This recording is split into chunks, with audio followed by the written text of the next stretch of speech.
high and low for the best Ultra Max cushioned training shoe, and today's contender is the Asics Gel Nimbus 25.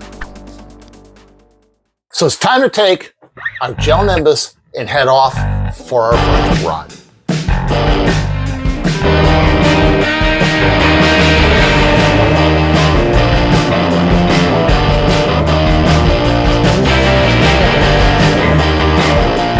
So I'm finished doing a few runs with these Asics shoes, and I'll tell you what, they're advertised by Asics as a road shoe. And they're not kidding. I've run them on the road, I've run them on sand, I've run them on wet. We're gonna take a look at the score for each one a little later in the video. The shoe does come in at 10.5 ounces, but it definitely feels like it runs lighter than that. It's got a very, very light sole on it, and it's got an 8mm drop, which I kind of like. It does come in a wide variety of sizes, with sizes also available for people with wide feet. But Asics does say this shoe is not made for a person with flat feet. It comes in 12 different colors for women, 11 different colors for men. But I gotta tell you, styling, just unremarkable. They have redesigned the upper on this, making it softer and more supple. It's made with 75% recycled material. It does come with a soft knit inner sock style tongue, which I really have liked. It's advertised as water eliminating,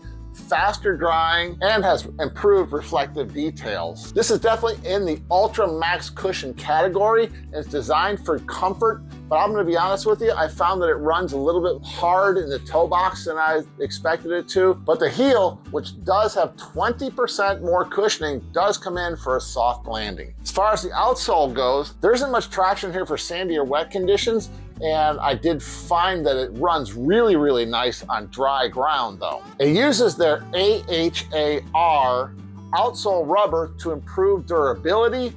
After 38 miles, I don't know if how the durability is gonna hold up on this. I have noticed that in the back, all of the small lines are wearing, and some of the small little round dots that we have here are also showing a lot of wear. If you're finding value from this video, drop down below, give me a thumbs up. One of the things that I like to do when I'm testing shoes is do a cost comparison, because it's important to us to watch our budget in today's world. This shoe comes in at $160 MSRP.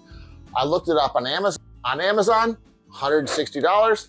At my local running store, $160. What did I pay for it? $160.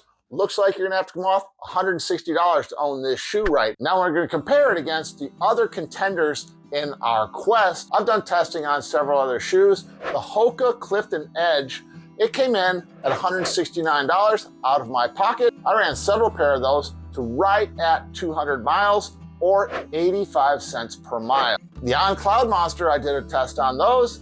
They cost me $138. I ran those for a measly 106 miles before they were totally, completely shot.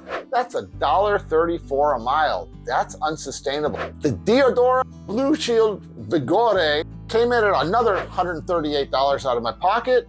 They ran for 236 respectable miles.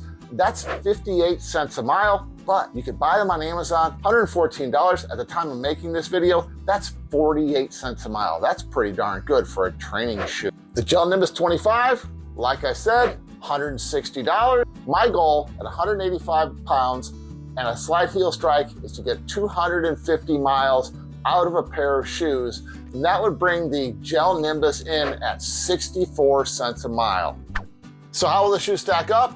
I score my shoes on 5 different points, giving 0 to 10 points for each, for a total of 50 points for the absolute perfect shoe. The first category we're gonna look at is the look. How does the shoe look out there on the road? Like I said before, this shoe is uninspiring. It does have a lot of colors available, can match up to a lot of different kits out there, but I've seen better, I've seen cooler looking shoes out there. I'm gonna score this one at a measly 3 points for look. For fit, this thing does come in a lot of different sizes. It does come in wide sizes. This particular pair, exactly my size, 11.5.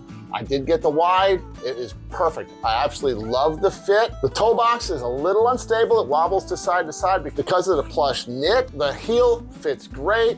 It runs good on the dry, smooth surfaces, and it is true to size, so it gets an 8. As far as performance goes, If this is the only shoe you can afford, this is gonna be a good one for training and racing because it is fast, and I like that. As far as road running goes, this is what this is advertised for. This is the best one I've had so far. It scores a solid 8 for road running. But put a little bit of sand on the road or take it out on a trail, this is not the shoe for that. There's absolutely no traction whatsoever. That scores a 3. Now, when it comes to wet conditions, don't run this in the wet.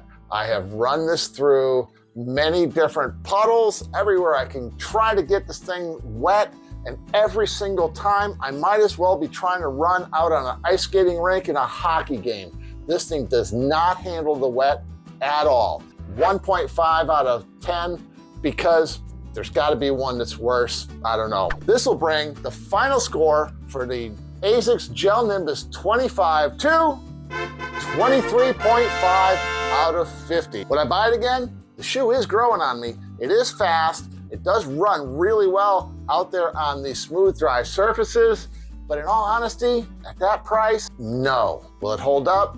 We'll see. You're gonna have to look for the retirement video coming after I've totally, completely beat these shoes up. Check out right here the retirement video when it's available. Till then, here's the Diadora Vigori review. Drop down below. Give me a thumbs up if you're getting value from this. Tell me what shoe you're using for your training. This is Coach John. Boom. I'm out.